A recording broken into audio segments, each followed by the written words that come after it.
Good evening, everyone. First things first, wait.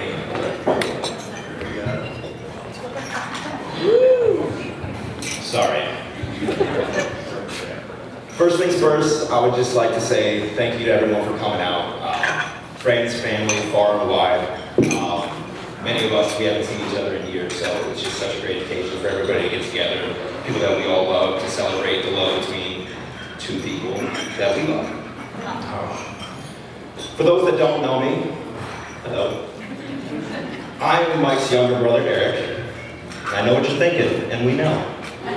We look nothing alike. He got the height and the hair. I got the athletic ability, the sense of style, and, well, pretty much everything else. Honestly, though, it's probably for the better that I'm the balder out of the two of us, because your head isn't even remotely symmetrical. Like, on my bad days, I may look like Tobias from Arrested Development, but on your best days, you look like Sloth from the Goonies. Say it from like Baby Ruth. When you asked me to be your best man, I of course was flattered and proud to accept, especially considering all these incredible people you had to choose from. That only lasted a second though, because almost immediately afterwards I started licking my chops at the thought of this very moment. You, me, a room full of all of our closest family and friends, and I have the microphone. When I finally sat down to put pen to paper, I must admit I had a hard time figuring out what I wanted to say. Not because I didn't have enough material. The problem was I had too much material. Mike, you have provided me with 27 years of absolute gold. Truly an embarrassment of riches. Sadly, the more I thought about it, the more I realized my favorite stories aren't even remotely appropriate for this occasion. Everybody will have to wait for when everybody will have to wait to hear all those stories when the academic study I've been working on gets published. It's reviewed by a handful of psychological and sociological reports. The problem is they can't tell whether or not what they're reading is real or if it's just Harry and the Hendersons fan fiction. And no, Mike, you are not John Lithgow. There are a handful I can share, though.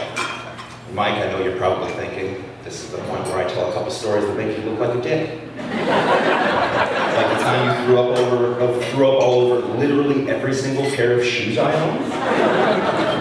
Or the time I was minding my own business taking a dump and you kicked open the bathroom door and yelled, "Eric, for the love of God, stop masturbating." I had to sit down with Mom and talk about natural urges for 45 minutes while I ate my ice cream.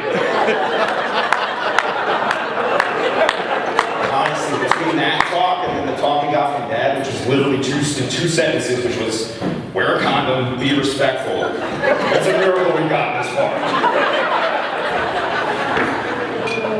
I'm not going to tell those stories.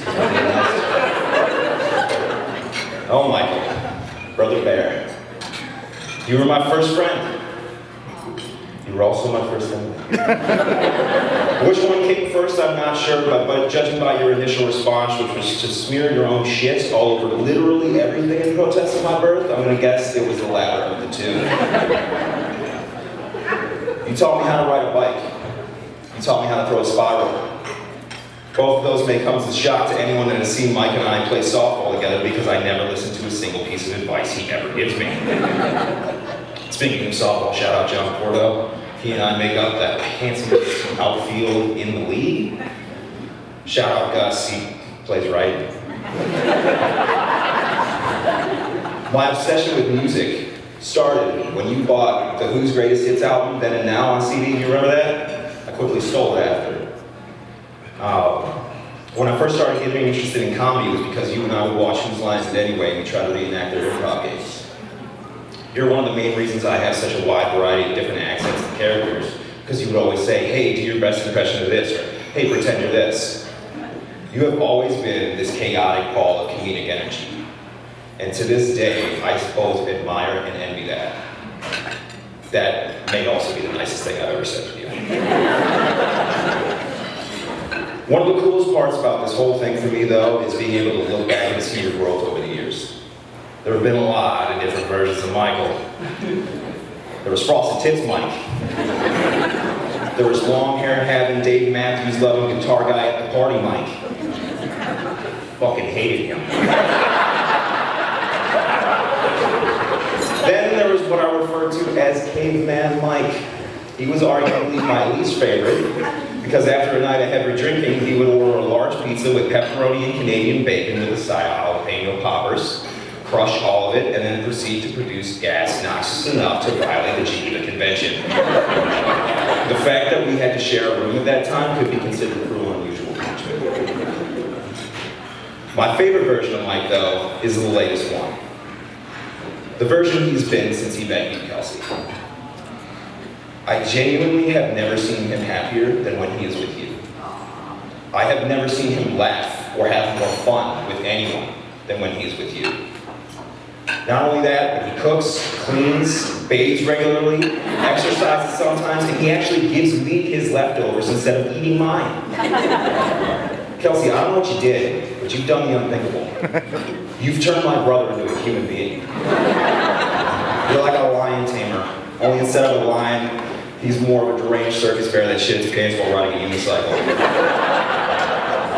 See, the previous versions of Mike were a lot like the DC comic book movies. They have their moments, but overall they just leave you scratching your head wondering what the fuck did I just watch. But Kelsey Mike, he's like the Marvel movies. He's the best version of himself. I should note, though, that he is the relative best version of himself. Your number one listened to artist of 2021 was Sugar Ray. So there's still like a lot of room for improvement, but we're trending in the right direction. Anyway, to me, that's what love and relationships is all about. Being partners and bringing out the best in each other. There are certain couples I look to as role models for how I aspire my future relationships to be. Something they all have in common is that they're partners in crime to their very core. Not just because they have fun together, because as we all know, life isn't all sunshine and rainbows. Partners support each other through the hard times, hold each other accountable, push each other to grow, celebrate the other's victories as if they were their own, and always want what's best for each other. Mike and Kelsey, you are very much so in those ranks. The fact that you found each other brings me so much joy. What's even better is seeing how far you've come together and then realizing you've barely even gotten started. I truly cannot wait to see the life you continue to build together. Kelsey, growing up, I always wished I had a sister. Admittedly, I hoped for a younger one, because I thought it would have been cool to kind of look after her and be a cool big brother, especially since Mike is such an ass. Well, you may be older than me, but that doesn't mean I can't still look after you. And I'm already a cool young brother, so that's going to be pretty easy. So it all worked, and plus Mike is still kind of an ass sometimes. I am so excited to be able to call you my sister.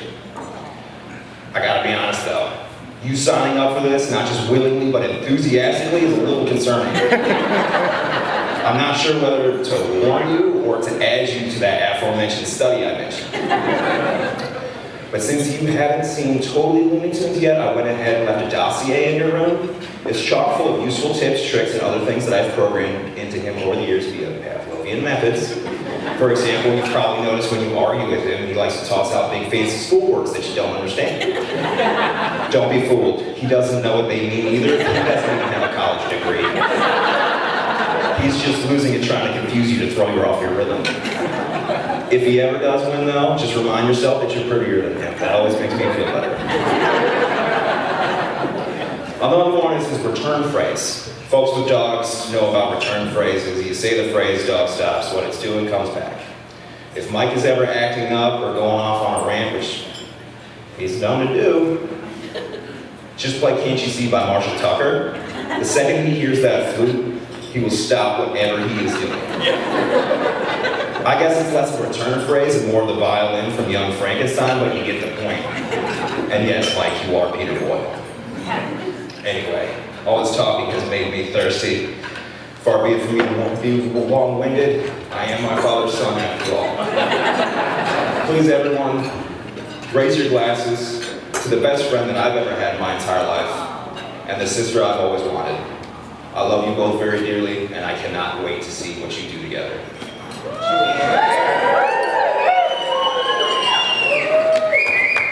Great job. Let's give Eric a big round of applause.